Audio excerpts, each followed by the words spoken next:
Committees of the constituent assembly, संविधान सभा की समितियां। चलो मैं ये जानना चाह रहा हूं, अपनी एक समिति की पहले चर्चा की थी और हमारे भारतीय संविधान का निर्माण करने में सबसे बड़ा योगदान अगर किसी समिति का रहा है तो वह कौन सी समिति रही है? ड्राफ्ट कमेटी, प्रारूप समिति। कितने सदस्यीय समिति हुआ करती थी? 7 सदस्यीय समिति थी। दूसरा, क्या वह संविधान सभा की एकमात्र समिति थी?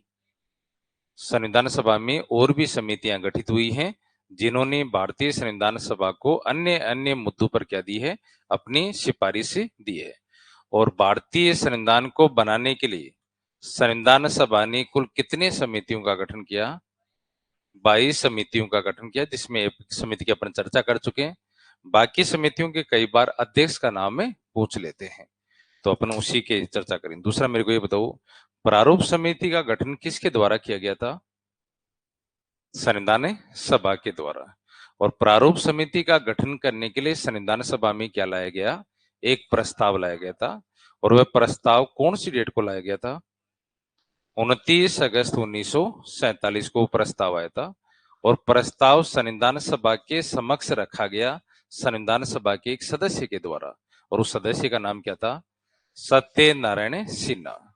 और उस प्रस्ताव में यह प्रावधान था कि प्रारूप समिति कितने सदस्यों से मिलकर बनेगी? 7 सदस्यों से मिलकर बनेगी। दूसरी बात है, जो प्रस्ताव सत्यनारायण सिन्हा ने संविधान सभा के सामने रखा था, क्या संविधान सभा ने उस प्रस्ताव को पास किया था? पास कौन सी डेट को किया? 29 अगस्त 1947 को। तो प्रारूप समिति का गठन है उस डेट को मानेंगे जिस डेट को प्रस्ताव को अनुमति किसके द्वारा दी गई? संविधान सभा के द्वारा। दूसरी बात है, 7 सदस्य के नाम वगैरह आपको बताए थे। फिर प्रारूप समिति की पहली बैठक हुई ठीक अगले वाले दिन, कब है? 23 अगस्त 1947। प्रारूप समिति का गठन संविधान सभा ने किया, और गठन करने के पीछे उद्देश्य क्या था? गठन क्यों करना पड़ा प्रारूप समिति में? हमारे भारतीय संविधान सभा के एक संवैधानिक सलाहकार थे जिनका नाम था BN राव। उनको संवैधानिक सलाहकार पद पर नियुक्त किसने किया था? और ये नियुक्ति कब हुई थी? जुलाई 1946 में। और नियुक्ति करने वाले थे भारत के तत्कालीन वाइसराय, क्योंकि आप सभी जानते हैं आजादी से पहले भारत में सर्वोच्च पद वाइसराय का हुआ करता था।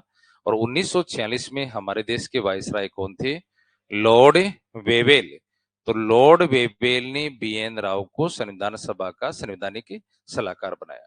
और देखना, इसी संवैधानिक सलाहकार ने अलग अलग देशों के संविधान का अध्ययन किया, और अध्ययन करने के बाद में आपके भारतीय संविधान का एक मसौदा तैयार किया। मसौदा का मतलब ड्राफ्ट बनाया। और इस ड्राफ्ट में जो BN राव ने बनाया था, ये ध्यान रखना, भारतीय संविधान का पहला जो ड्राफ्ट है ना, वह संवैधानिक सलाहकार BN राव ने बनाया था। और इसने जो प्रारूप बनाया उसमें कुल कितने अनुच्छेद रखे थे जिन्होंने? 40। क्या इसमें अनुसूचियों का भी उल्लेख था? इसमें 13 अनुसूचियों का क्या था? उल्लेख था। अब BN राव ने जो प्रारूप बनाया उसी पर विचार करने के लिए संविधान सभा ने कौन सी समिति गठित की? प्रारूप समिति। और BN राव द्वारा बनाए गए प्रारूप पर विचार करने के लिए प्रारूप समिति की कुल कितनी बैठक हुई थी? 141 बैठक। संविधान सभा की बैठक अलग होंगी, प्रारूप समिति की बैठक अलग होंगी, क्योंकि हमारे भारतीय संविधान का निर्माण है तुम्हारे जिस कक्ष में हुआ था उस कक्ष को बोलते हैं केंद्रीय कक्ष। और केंद्रीय कक्ष में एक कमरा उपलब्ध करवाया गया, किसको? प्रारूप समिति को। किस कमरे में बैठकर आप क्या करोगे? बैठक करोगे। और अपनी 141 बैठक में उस BN राव के प्रारूप पर विचार किया, और अपनी तरफ से कितने ड्राफ्ट दिए थे? 3 ड्राफ्ट दिए थे। फिर संविधान सभा ने प्रारूप समिति को क्या बोला कि तू जो प्रारूप बनाकर लाए ना, उस पर भी संविधान सभा क्या करेगी? विचार करेगी। और प्रारूप समिति द्वारा बनाए गए प्रारूप पर विचार विमर्श करने हेतु संविधान सभा की कुल कितनी बैठक हुई? 114 बैठक हुई। देखना, प्रारूप पर विचार करने के लिए संविधान सभा की 114 बैठक हुई थी। वैसे भारतीय संविधान सभा की जिनमें से कुछ महत्वपूर्ण समितियां निम्नलिखित हैं।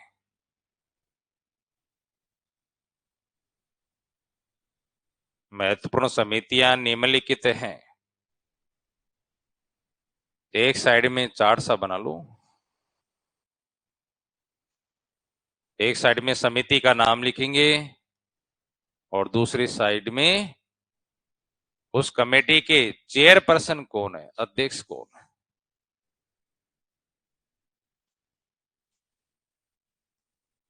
अध्यक्ष बोले या सभापति बोले, एक ही।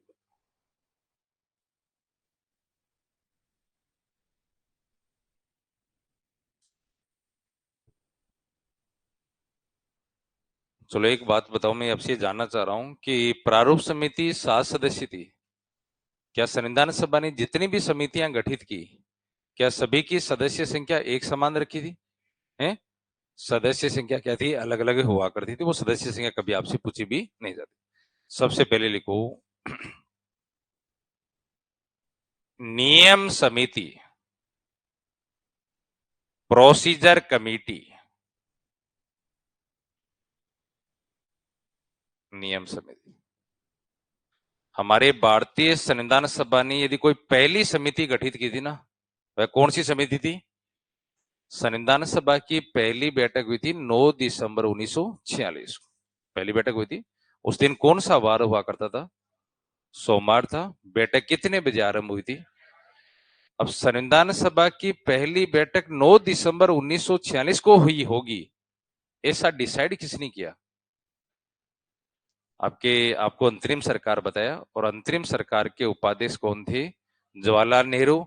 और तत्कालीन वायसराय लॉर्ड वेवेल के बीच में एक सहमति बनी कि भारतीय संविधान सभा की पहली बैठक 9 दिसंबर 1946 को आयोजित की जाएगी।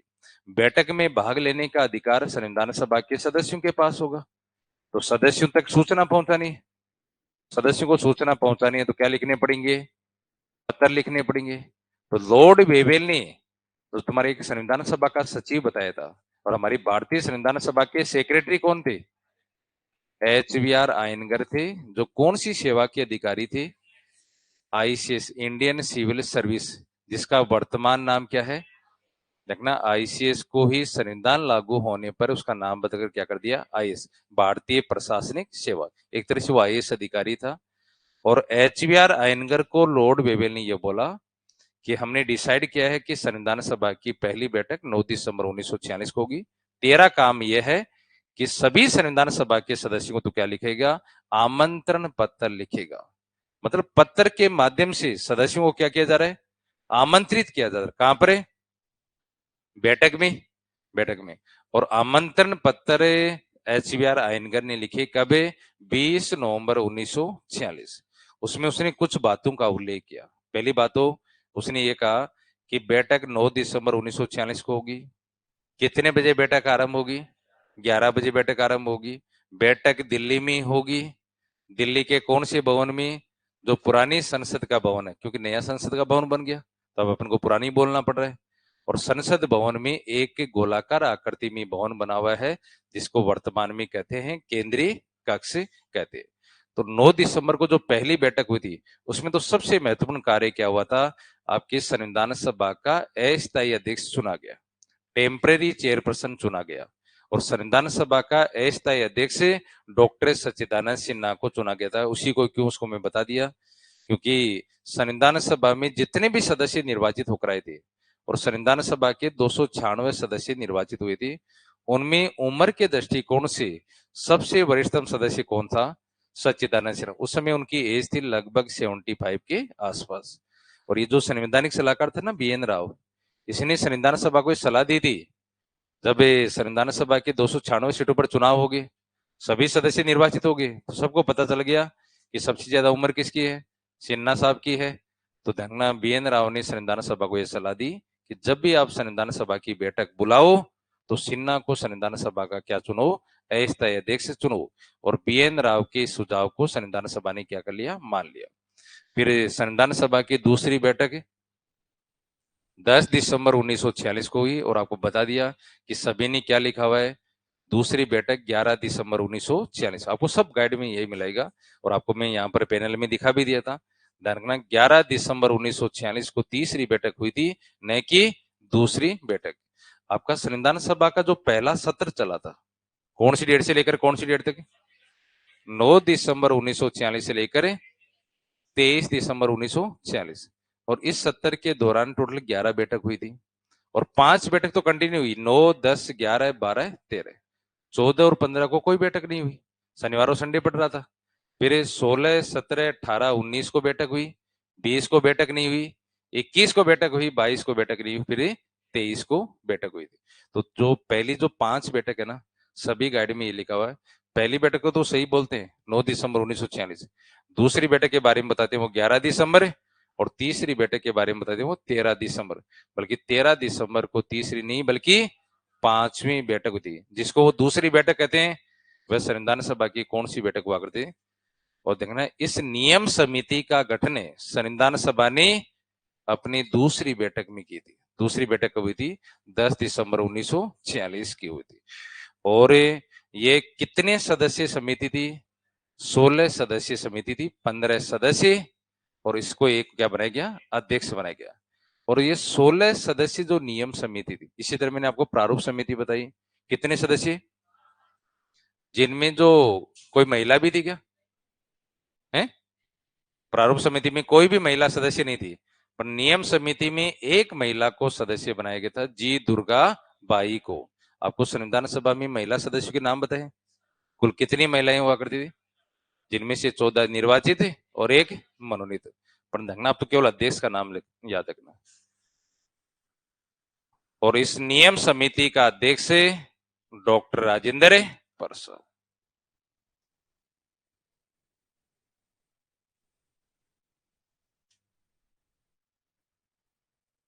इसमें एक पॉइंट महत्वपूर्ण है, वो जो आप जरूर लिखना। क्या? संविधान सभा की पहली कौन सी समिति जो गठित हुई थी? यही थी।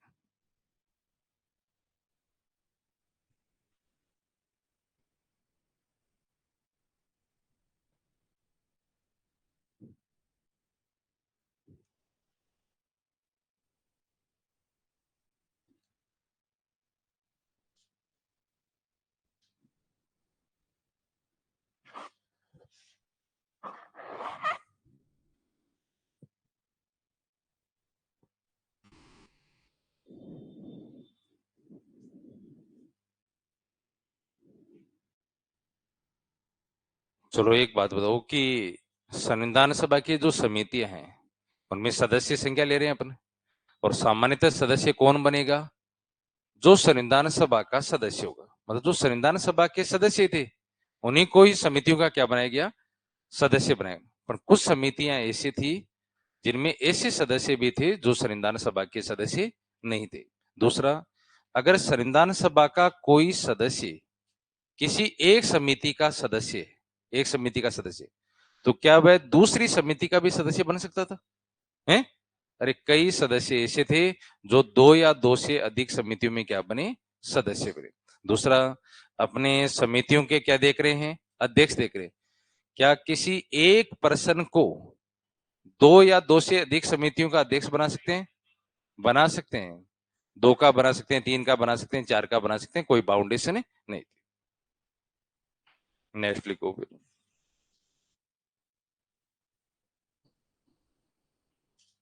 एक तो मैं ड्राफ्ट कमेटी के बारे में तो अपने विस्तृत चर्चा कर ही चुके हैं, तो यहाँ पर और प्रारूप समिति के अध्यक्ष कौन थे? डॉक्टर भीमराव अंबेडकर। क्या अंबेडकर साहब संविधान सभा के सदस्य थे? सदस्य भी थे, निर्वाचित सदस्य थे, नहीं कि मनोनीत थे। और डॉक्टर भीमराव अंबेडकर का 1946 में संविधान सभा के सदस्य के रूप में निर्वाचन है। शुरू में ये बंगाल से हुई थी, बाद में ये बंबई से निर्वाचित हो गई। बंबई से कैसे निर्वाचित हो गई, किसने इस्तीफा दिया, MR जेकर ने, वो सभी अपन चर्चा कर चुके।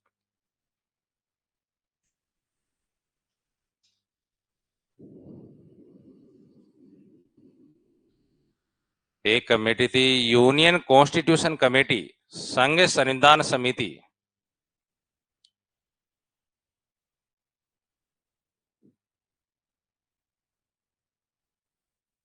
देखो नाम से ही पता चल रहा है, संघ का दूसरा नाम क्या बताया था आपको? केंद्र बोले। कहने का मतलब हमारे भारतीय संविधान में केंद्र मतलब संघ से संबंधित क्या क्या प्रावधान होने चाहिए, इसे संबंधित सिफारिश कौन सी समिति के द्वारा की गई थी? संघ संविधान समिति। और इस समिति का अध्यक्ष जवाहरलाल नेहरू को। और आपको यह भी बताया कि जवाहरलाल नेहरू भी संविधान सभा के क्या हुआ करते थे? सदस्य। ये भी निर्वाचित सदस्य थे। और जवाहरलाल नेहरू का संविधान सभा में निर्वाचन सदस्य के रूप में कौन से ब्रिटिश प्रांत से होता?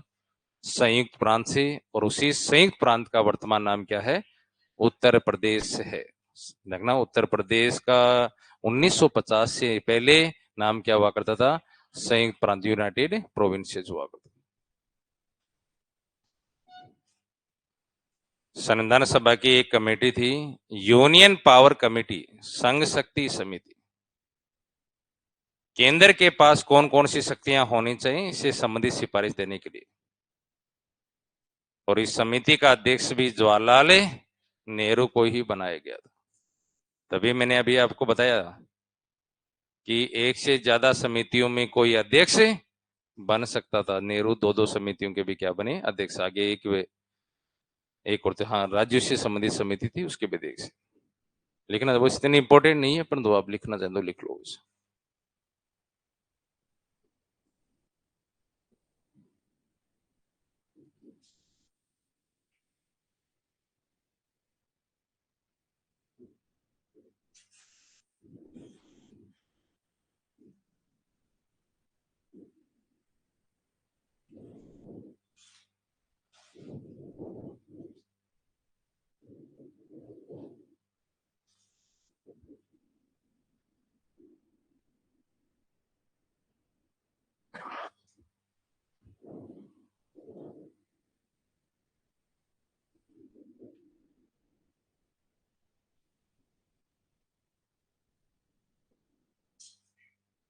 लिख लिया सबने? चलो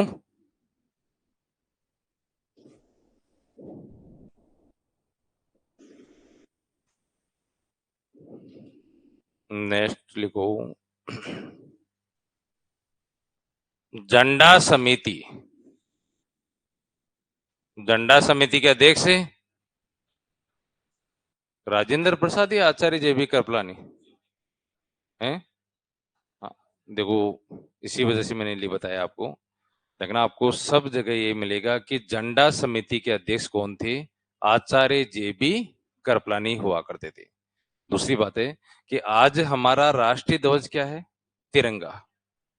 और तिरंगा हमारा राष्ट्रीय ध्वज होगा, ये कौन सी डेट को संविधान सभा ने अनुमति दी थी? 22 जुलाई को। 1947 को संविधान सभा के द्वारा यह स्वीकृति प्रदान की गई कि तिरंगा हमारा राष्ट्रीय ध्वज होगा। और उस समय दो झंडे बनाए गए, एक रेशमी और दूसरा खादी का बनाया गया था। और ध्यान रखना, इसी कारण आज हम 22 जुलाई को कौन सा दिवस मनाते हैं? झंडा दिवस मनाते हैं, नहीं मनाते? उसका कारण यही है क्योंकि संविधान सभा ने अनुमति कब दी थी? और देखना, संविधान सभा की 22 जुलाई को जो बैठक हुई थी ना, उस बैठक में तो आचार्य जेबी कृपलानी उपस्थिति नहीं थे। दूसरी बात यह है कि झंडा तिरंगा हमारा राष्ट्रीय ध्वज होगा, यह डिसाइड किसने किया? झंडा समिति ने। और इस झंडा समिति की 3 बैठक हुई थी। उन तीनों बैठकों में भी आचार्य जेबी कृपलानी उपस्थित नहीं हुए थे। और आचार्य जेबी कृपलानी अध्यक्ष तो बहुत दूर की बात है, इस झंडा समिति के सदस्य भी नहीं थे। पर पता नहीं क्यों लिखते हैं इस झंडा समिति के अध्यक्ष हुआ करते डॉक्टर राजेंद्र प्रसाद। और इसको वैसे वास्तविक इसका नाम था क्या? राष्ट्रीय ध्वज, नेशनल फ्लैग एडोक कमेटी, तदर्थ समिति, जिसको प्रचलन में नाम क्या पड़ गया? झंडा नाम पड़ गया, जो ध्वज से संबंधित हुआ करती थी। और इस समिति के अध्यक्ष डॉक्टर राजेंद्र प्रसाद।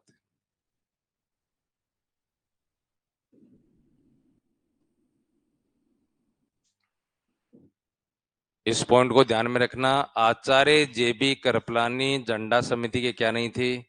अध्यक्ष नहीं हुआ करते थे, सदस्य भी नहीं थे और अध्यक्ष भी नहीं थे।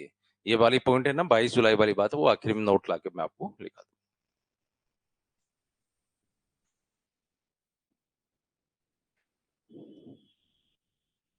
संचालन समिति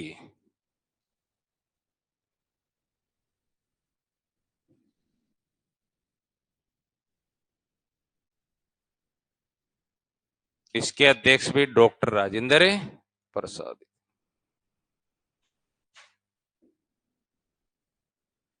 हमारे राजेंद्र बाबू संविधान सभा के अध्यक्ष तो थे ही, वो एक से ज्यादा संविधान सभा की समिति में भी क्या रहे, अध्यक्ष रहे।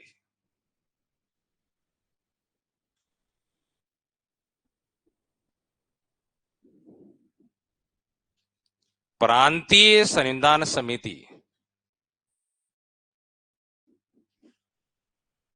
प्रोविंशियल कॉन्स्टिट्यूशन कमेटी,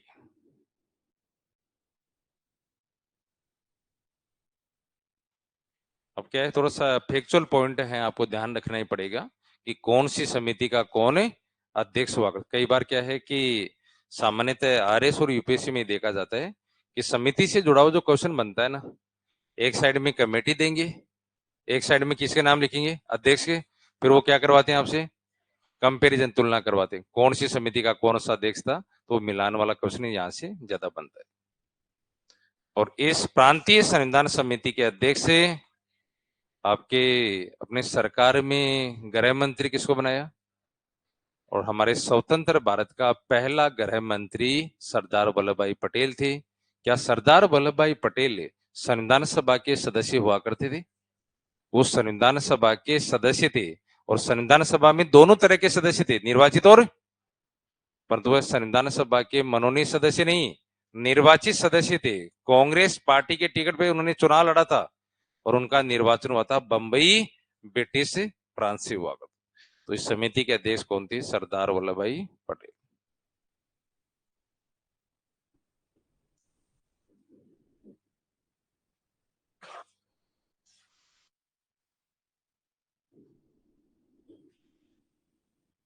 प्रांत को वर्तमान में बोलचाल में क्या बोलते हैं, राज्य बोलते हैं। वैसे ये शब्दावली गलत है। आप राजस्थान क्या है, राज्य, ये तो बोलते हैं, बल्कि वास्तव में राजस्थान राज्य नहीं है, बल्कि राजस्थान वास्तव में प्रांत है। तो अगर राजस्थान राज्य नहीं है तो राजस्थान को राज्य क्यों नहीं कह सकते? और अगर किसी राजनीतिक संरचना को अगर राज्य नाम दिया गया है, तो उस राजनीतिक संरचना में कौन कौन से तत्वों का होना जरूरी है, जो आगे चर्चा होगी। वास्तव में भारत क्या है, राज्य है, न कि राजस्थान है, राज्य है। दूसरी बात है, भारत राष्ट्र है या राज्य है, नेशन है या स्टेट है? बड़ा कंफ्यूजन होता है इसमें। आगे इसको मैं आपको इसका स्पष्टीकरण आगे देंगे। ध्यान रखना, जो जितने भी राज्य है ना, जितने भी राज्य, वो राष्ट्र तो होंगे ही होंगे, परंतु सभी राष्ट्र राज्य हो ऐसा जरूरी नहीं है। तो फिर राजस्थान ने को राज्य क्यों नहीं बोल सकते, भारत को क्या बोल रहे हैं, राज्य बोल रहे हैं? उसका कारण तो आगे जब एक टॉपिक आएगा उसमें चर्चा करेंगे। ध्यान रखना, उस समय हमारे देश में जो प्रांत थे, प्रांतों, चलो एक बात बताओ, हमारे देश में दोहरा संविधान है या एकल संविधान है?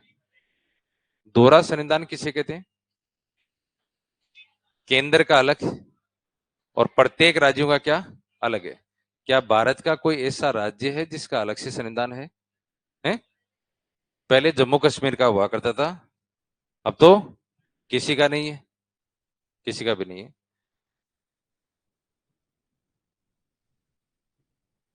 हेलो, नमस्ते उधर, बस ठीक हूँ मैं फ्री होके कर लूँ, मैं 10 बजे फ्री होता हूँ, फिर कर लूँ बात आपसे। हमारे देश में किसी भी राज्य का अलग से संविधान नहीं है, बल्कि प्रांतों से संबंधित जो प्रावधान है वो भी किसमें कर रखे, भारतीय संविधान में कर रखे। तो प्रांतों से संबंधित क्या क्या प्रावधान होने चाहिए, इनसे संबंधित सिफारिश कौन सी कमेटी ने की थी? जैसे आके हम आगे चर्चा करेंगे कि भारतीय संविधान को कुल 22 भागों में बांटा गया। कितने भागों में बांटा गया? 22 भागों में बांटा गया। और भारतीय संविधान का ऐसा कौन सा भाग है जिस भाग में पूर्णतः जितने भी प्रावधान है ना, वो राज्यों से संबंधित प्रावधान है? और कई बार बोलचाल में उस भाग को राज्य का संविधान भी कहते हैं। और ऐसा कौन सा भाग है जिसमें जो भी प्रावधान कर रखे हैं, मतलब जिन बातों का उल्लेख है, वह प्रांतों मतलब राज्यों से संबंधित है? अरे भाग 6, जिसमें राज्य सरकार, राज्यपाल, सीएम वगैरह वो सब इसी में आते हैं। तो देखना भाग 6 आगे अपन अध्ययन करेंगे। भारतीय संविधान का कौन सा भाग है? भाग 6। मैंने भाग को कौन से अंकों में लिखा है? और आज आपके पास जो पॉलिटी की बुक है ना, उसको निकालना, उसमें ध्यान रखना भागों को उन्होंने किस में लिखा हुआ है? डिजिट में लिखा हुआ है। देखना हमारे भारतीय संविधान में भागों को डिजिट में नहीं दर्शाया गया है, बल्कि किस में दर्शाया गया है? रोमन अंकों में दर्शाया गया है। और भाग 6 में आर्टिकल 152 से लेकर आर्टिकल 237 तक के जितने भी प्रावधान हैं, वो सारे के सारे प्रावधान स्टेट गवर्नमेंट से हैं, राज्य सरकार से। जनरली सभी बच्चे जानते भी होंगे कि सरकार चाहे केंद्र की हो चाहे राज्य की हो, दोनों ही सरकारों के 3 अंग होते हैं। एक अंग विधायिका, जिसका दूसरा नाम है व्यवस्थापिका, या इसी कहते हैं विधान मंडल। और सरकार का एक अंग कार्यपालिका और सरकार का एक अंग न्यायपालिका। अब अपने जैसे राज्य सरकार की बात करें तो एक राज्य की विधायिका होगी, एक राज्य की कार्यपालिका होगी और एक राज्य की न्यायपालिका होगी। न्यायपालिका में अपन अध्ययन करते हैं, कोर्ट का न्यायालय का अध्ययन करते हैं। तो राज्य की न्यायपालिका के अंतर्गत कौन कौन से न्यायालय आते हैं? उच्च न्यायालय, हाई कोर्ट, और आपने जिला स्तर पर जो ये कोर्ट देखते हो ना, लोअर कोर्ट, अधीनस्थ न्यायालय। अरे आप दूर मत जाओ, राहुल गांधी को अभी हाल ही में सजा हुई थी। कब की बात है? मार्च महीने की बात है, 23 मार्च को सजा हुई थी। कितने साल की? 2 साल की सजा हुई थी। गुजरात हाई कोर्ट ने सजा दी है या गुजरात राज्य के किसी अधीनस्थ न्यायालय, लोअर कोर्ट ने? अधीनस्थ न्यायालय ने दी ना, सूरत वाले जो कोर्ट था अधीनस्थ न्यायालय, उसने क्या दिया? उसको सजा दी है। तो देखना तुम्हारी राज्य की न्यायपालिका में हाई कोर्ट के साथ साथ में अधीनस्थ न्यायालयों का भी क्या होगा? अध्ययन होगा। कोई मुझे बता सकते हैं कि राज्य की जो कार्यपालिका आएगी, और राज्य की कार्यपालिका में किस किस को शामिल करते हैं?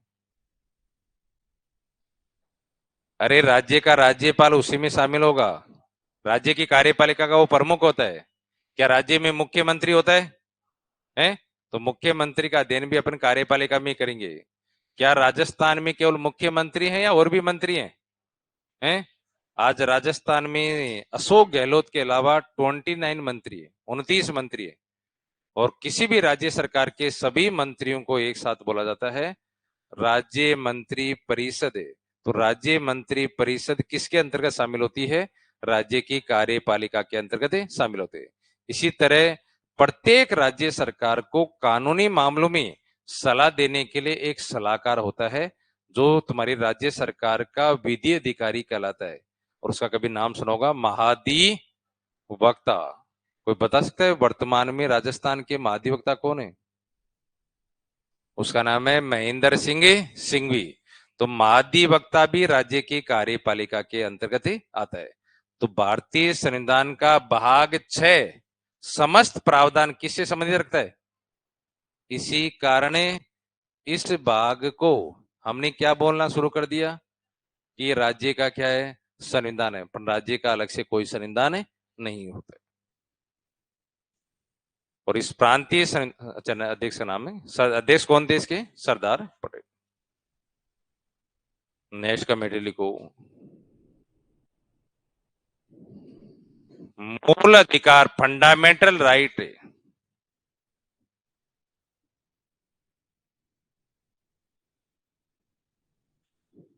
एवं अल्पसंख्यक समिति।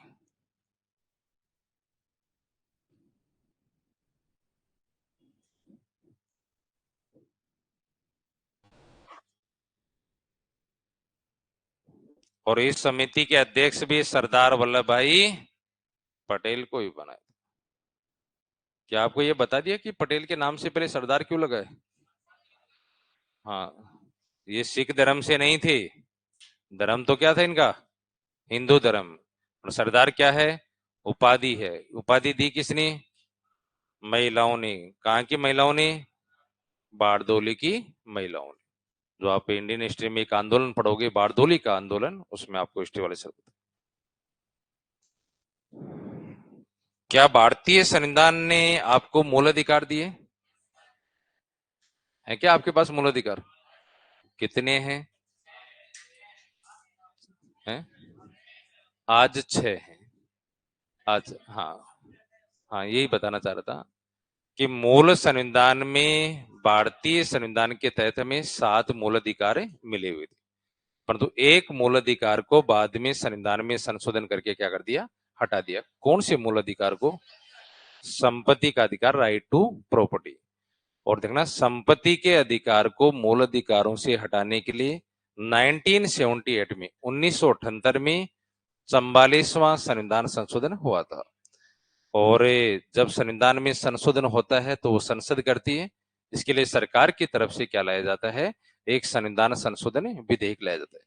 और देखना, जब ये 44वां संविधान संशोधन हुआ था ना, उस समय हमारे केंद्र में कांग्रेस पार्टी की सरकार नहीं थी। देश में पहली बार गैर कांग्रेसी सरकार बनी थी। कौन सी पार्टी की? जनता दल की। और उस समय देश के प्रधानमंत्री थे मोरारजी देसाई। तो इस संविधान संशोधन अधिनियम के द्वारा संपत्ति के अधिकार को मूल अधिकारों से क्या कर दिया? हटा दिया। तो आज कितने मूल अधिकार बचे? तो भारतीय संविधान में नागरिकों के लिए क्या क्या मूल अधिकार होने चाहिए, उनकी सिफारिश कौन सी कमेटी के द्वारा की गई थी? मूल अधिकार एवं अल्पसंख्यक। जिस समिति के अध्यक्ष कौन थे? इसमें एक शब्दावली आई है, माइनॉरिटी। उसके बारे में भी मैं चर्चा करता हूँ। वैसे इसकी विस्तृत चर्चा होगी जब मूल अधिकार आपको पढ़ाएंगे। आप तो मेरे को ये बता दो, आपके पास कौन कौन से मूल अधिकार हैं? और नहीं बताए तो सारे अधिकारों को छीन लूंगा मैं। पहला मूल अधिकार है, सब गलत। समता। हाँ, समता का अधिकार। दोनों में अंतर क्या है? वो तो मूल अधिकार आने पे आए बता सकेगा। ध्यान रखना, बहुत ही बेसिक बारीक अंतर है इसका। कई जगह आपको समानता मिलेगी, बल्कि वो सही शब्दावली नहीं है। समता का अधिकार, राइट टू इक्वलिटी है। दूसरा, दूसरा मूल अधिकार स्वतंत्रता का अधिकार, राइट टू फ्रीडम या लिबर्टी। तीसरा मूल अधिकार शोषण के विरोध अधिकार, राइट टू अगेंस्ट एक्सप्लॉइटेशन। चौथा मूल अधिकार है धार्मिक स्वतंत्रता का अधिकार, right to freedom of religion है। और एक है सांस्कृतिक एवं शैक्षणिक अधिकार, कल्चरल एंड एजुकेशनल राइट। ध्यान रखना, सांस्कृतिक और शैक्षणिक अधिकार ऐसे मूल अधिकार हैं जो सभी भारतीय नागरिकों को प्राप्त नहीं है। ये केवल और केवल है किसको प्राप्त है? अल्पसंख्यक। अभी अल्पसंख्यक क्या है, मैं ज्यादा यहाँ पर नहीं जाऊंगा, बेसिक छोटी सी परिभाषा आपको बताऊंगा। और पहले जो संपत्ति का अधिकार था उसको आपने हटा दिया। और जो पहले 7वां मूल अधिकार था वो कौन सा? संवैधानिक उपचारों का अधिकार, राइट टू अगेंस्ट एक्सप्लॉइटेशन। कोई एनीवन मुझे ये बताइए, आज हमारे देश में ऐसे कितने धर्म हैं जिन धर्मों को माइनॉरिटी का दर्जा प्राप्त है? और कौन से धर्म को अल्पसंख्यक बोलेंगे? दूसरा, कि सभी धर्म देश में अल्पसंख्यक हैं या कोई ऐसा धर्म भी है जो बहुसंख्यक है, मेजोरिटी में? आज हमारे देश में एक ही धर्म ऐसा है जो बहुसंख्यक है। कुछ धर्म ऐसे हैं जिनके पास कौन सा दर्जा है? अल्पसंख्यक। अभी आपने जवाब दिया कि 6 धर्मों को माइनॉरिटी का क्या है? दर्जा प्राप्त। ये दर्जा प्रदान कौन करता है? किस आधार पर दिया जाएगा? और अल्पसंख्यक का दर्जा जो दिया जाता है, क्या उन आधारों का उल्लेख संविधान में है या नहीं है? क्या हमारा भारतीय संविधान अल्पसंख्यक शब्दावली को परिभाषित करता है या नहीं करता है? ये सभी बातें जब मूल अधिकार में आएंगे। मेरे को तो आप केवल वो 6 धर्म बता दो। जिनको माइनॉरिटी का दर्जा प्राप्त है? मुस्लिम, सिख, ईसाई, जैन, बौद्ध और पारसी। ये केवल 6 ही धर्म हैं जो अल्पसंख्यक धर्म है। अब देखो इस शब्दावली का अर्थ क्या है। कौन सा धर्म में अल्पसंख्यक कहलाएगा? जो संख्या में अल्प मतलब कम हो। चलो मान लेता हूं आपकी बात है। आप कह रहे हैं कि वो धर्म में अल्पसंख्यक कहलाएगा जो संख्या में कम हो। तो आपने कोई लाइन खींच रखी है क्या? है? और लाइन खींच रही है तो बता दो, उस लाइन से नीचे वाले अल्पसंख्यक, लाइन के ऊपर वाले। तो लाइन है कितनी प्रतिशत की? ध्यान रखना, सुप्रीम कोर्ट ने परिभाषा दी थी माइनॉरिटी की, और उसने ये कहा था कि भारत की जो टोटल जनसंख्या है ना, भारत की कुल जनसंख्या, और यदि किसी धर्म की जनसंख्या अगर 50% से कम है, ये भी तो इतना से ध्यान रखना, 50% से कम जनसंख्या वाले जो धर्म है वो क्या कहलाएगा? अल्पसंख्यक। और अगर किसी धर्म की जनसंख्या 50% से ज्यादा है, वो धर्म बहुसंख्यक। बहु मतलब ज्यादा, संख्या में ज्यादा। कितना ज्यादा? 50% से ज्यादा। अल्प मतलब कम, कितना कम? 50% से कम। तो माइनॉरिटी जो हमारे देश में है उनके पास भी क्या क्या अधिकार होने चाहिए, इनसे संबंधित सिफारिश कौन सी समिति के द्वारा? इसी के द्वारा। इसी जुड़ी हुई वैसे तो 5 उप समितियां थी। कौन सी समिति थी? ये मेन कमेटी थी, और इसकी सब कमेटी भी बनाई थी कितनी? 5। और 2 कमेटी महत्वपूर्ण है जिसके अध्यक्ष पूछे जाते हैं, तो वो भी लिखो।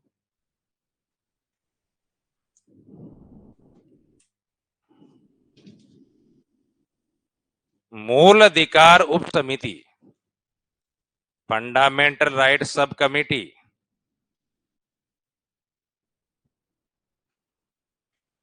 और इस समिति के अध्यक्ष हुआ करते थे आचार्य JB कृपलानी, जीवत राम भगवान दास कृपलानी।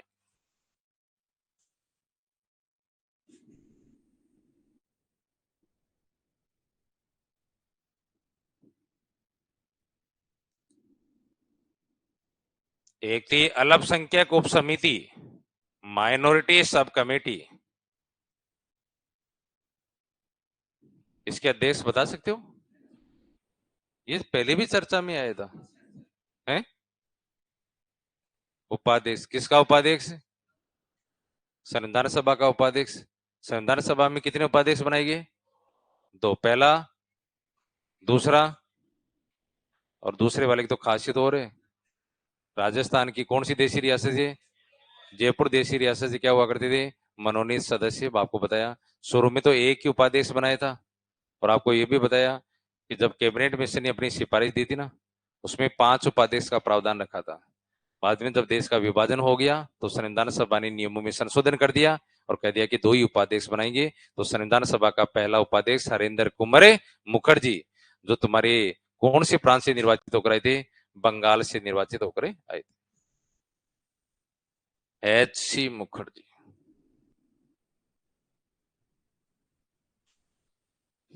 रहने दो वैसे, एक वो चीफ कमिश्नरी वाली वो लिख लो, वो कई बार पूछ लेते हैं। जैसे आपको बताया कि आजादी से पहले अंग्रेजों ने कितने चीफ कमिश्नरी प्रांत बना रखे थे? 4। ABCD। अजमेर, मेरठ, बलूचिस्तान, कुर्ग, दिल्ली। जब देश का विभाजन हुआ हमारे पास कितने चीफ कमिश्नरी प्रांत बचे? 3 प्रांत बचे। बलूचिस्तान पाकिस्तान में चला गया। तो चीफ कमिश्नरी प्रांतों के लिए तुम्हारे संविधान में क्या क्या प्रावधान होने चाहिए, इसकी सिफारिश देने के लिए कमेटी गठित हुई थी। दूसरी बात यह है कि अजमेर मेरवड़ा चीफ कमिश्नरी प्रांत था, और अजमेर मेरवड़ा को संविधान सभा में कितनी सीट आवंटित हुई थी? 1 ही सीट। आज अजमेर मेरवड़ा कहां पर है? तो यहां से एक सदस्य निर्वाचित होकर गया संविधान सभा में। उस सदस्य का नाम क्या बताया था? मुकुट बिहारी लाल भार्गव। और आपको यह भी बताया कि संविधान सभा की जो पहली बैठक हुई ना 9 दिसंबर 1946 को, राजस्थान से एक ही सदस्य शामिल हुआ था उस बैठक में। वो भी कौन है? और अब जो कमेटी बना रहा हूं ना, मुकुट बिहारी लाल भार्गव उस कमेटी के अध्यक्ष तो नहीं थे, पर उसके सदस्य हुआ करते थे, तो उसको ध्यान में रखें। नेक्स्ट लिखो।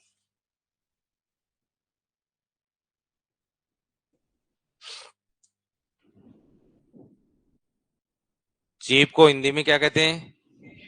मुख्य। कमिश्नर को आयुक्त। तो आप चीफ कमिश्नरी प्रांत बोले, या हिंदी में कह सकते हैं मुख्य आयुक्त के प्रांत। कई बार कंफ्यूजन होता है, तो एक ही बात।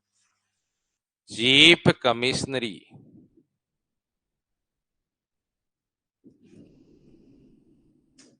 प्रांतों से संबंधित है।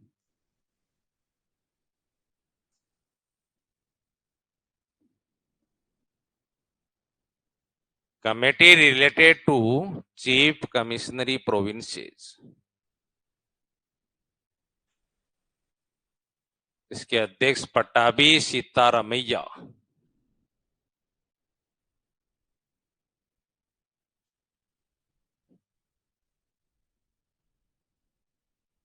तो ये आपका संविधान सभा वाला टॉपिक कंप्लीट। कल नए टॉपिक से शुरुआत करें। हाँ वो तो, हाँ हाँ, उसकी अध्यक्षता डॉक्टर राजेंद्र प्रसाद ने की थी। कारण यह था कि 17 नवंबर 1947 को अंतरिम संसद की पहली बैठक बुलाई, तो उस समय तो अध्यक्ष चुना नहीं गया, तो उसकी अध्यक्षता डॉक्टर राजेंद्र प्रसाद ने की। और उसी बैठक में गणेश वासुदेव मावलंकर को अंतरिम संसद का क्या बना लिया? अध्यक्ष बना लिया था।